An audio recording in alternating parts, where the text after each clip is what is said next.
Poltergeist. Muitas pessoas afirmam que esses casos são apenas histórias inventadas por charlatões. Mas no caso do Poltergeist de Enfield, dificilmente alguém se diz cético a essa história.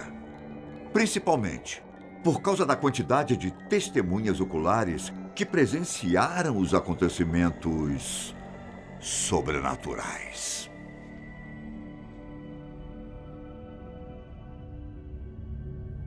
Essa história começa lá no ano de 1977.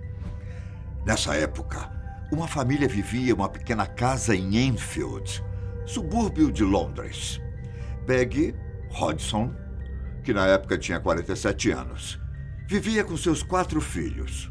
Margaret, de 13, Janet, de 12, Billy, de 7 e John, de 11. Por ser uma mulher divorciada, Peggy trabalhava muito para conseguir sustentar a família. Na noite do dia 31 de agosto, Janet e John estavam na cama quando ouviram o som de algo se arrastando. Peggy entrou no quarto das crianças para pedir que elas ficassem quietas, porque na noite anterior, elas reclamaram que suas camas estavam balançando para cima e para baixo. Janet também reclamou que a cadeira do quarto deles fazia muito barulho. Irritada com as brincadeiras dos filhos, Peggy tirou a cadeira do quarto e levou para a sala. Ao retornar ao quarto das crianças, ela apagou a luz e o som de algo se arrastando começou novamente. Ela então acendeu a luz e o som parou imediatamente. As crianças estavam em suas camas, aparentemente sem se mexer. Ela desligou as luzes de novo. E mais uma vez, um maldito som pôde ser escutado. Peggy explicou o som como se alguém estivesse andando pela sala de chinelos. Depois, veio o som de uma forte batida. Enquanto ouvia uma cômoda perto da porta do quarto, começou a deslizar para o meio da sala, se movendo cerca de 45 centímetros. Peggy e seus filhos ficaram paralisados, olhando para o móvel, sem entender exatamente o que estava acontecendo. Mesmo morrendo de medo, Peggy foi até o móvel e tentou empurrá-lo. Mas o móvel deslizou pelo chão mais uma vez. Peggy tentou empurrá-lo novamente, mas dessa vez ele não se mexeu. Tomada por medo e quase entrando em pânico, Peggy abraçou as crianças e correu para a casa dos vizinhos. Vic Nottingham e seu filho Gary. Os vizinhos eram amigos dela. Quando eles contaram a história, Vic descartou a ideia de que pudesse ter algum tipo de assombração na casa, mas concordou em ir até lá para ver o que estava acontecendo. Ao chegar à casa, as batidas continuaram. E dessa vez Vic escutou tudo de forma bem nítida. Ele teve a impressão de que as batidas o estivessem seguindo pela residência. E como ele não sabia exatamente o que estava acontecendo, resolveu chamar a polícia.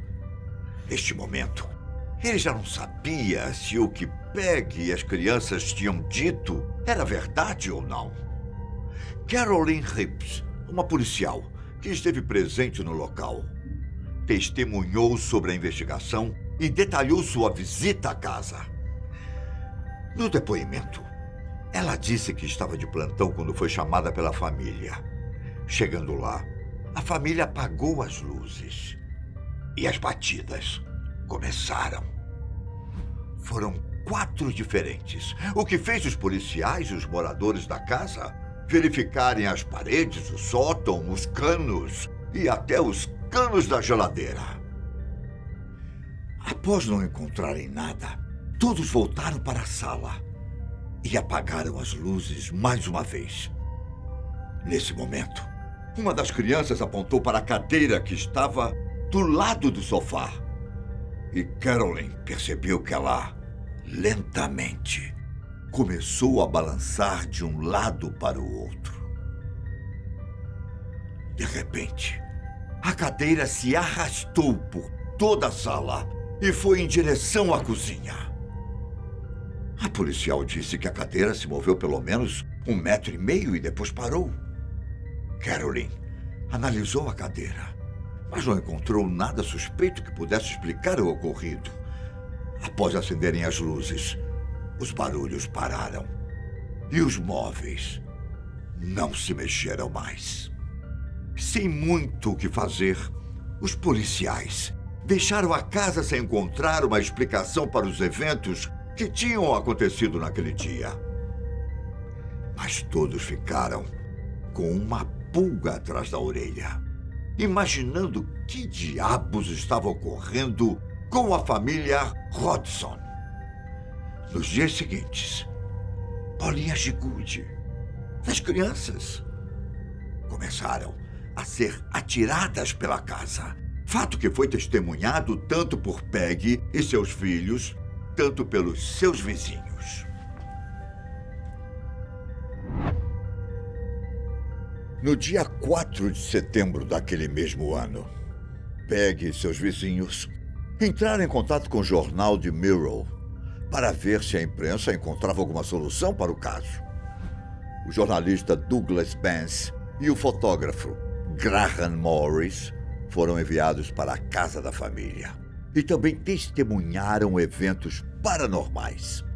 Eles viram peças de Lego voando pela casa e um deles até foi atingido na testa.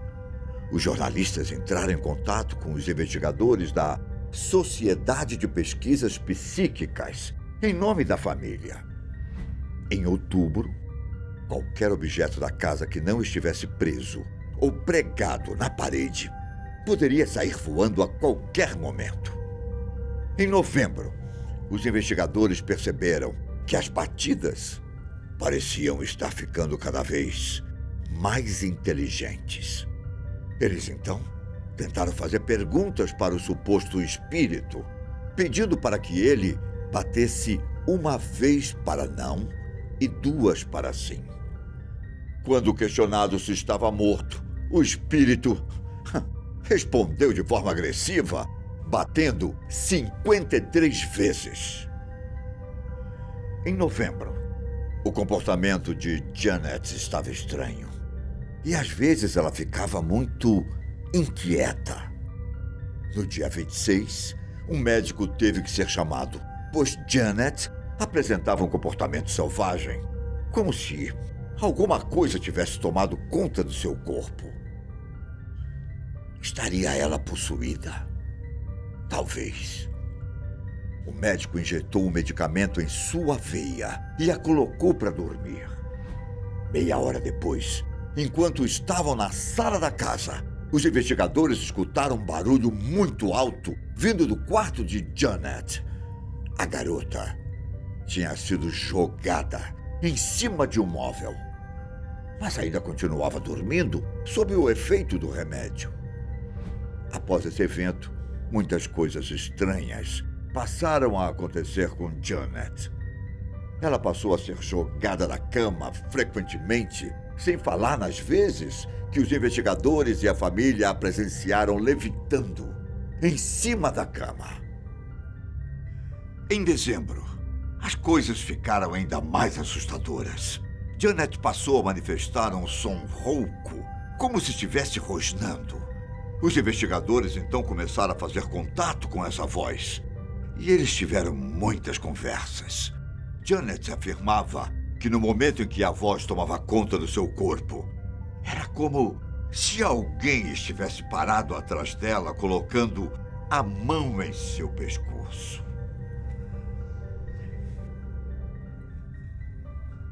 A voz se identificava como Bill, o que ajudou os investigadores a descobrirem que, anos atrás, existia um homem do mesmo nome que havia morrido sentado em sua cadeira favorita.